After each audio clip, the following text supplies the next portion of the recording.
Camera எடுக்க சொன்னா பொறுமையா போகணும், பொறுமையா போகணும். முறுக்குன்னு ஓடக்கூடாது. சரியா? என்ன தெரியுற மாதிரியா தெரியல? தெரியுது.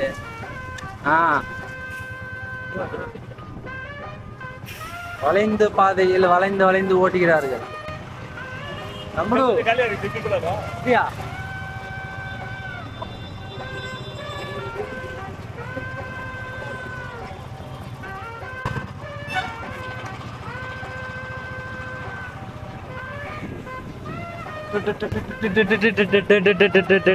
அம்மா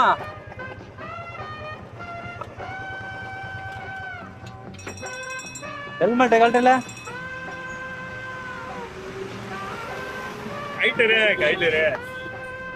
ஹெல்மெட்டை மட்டும்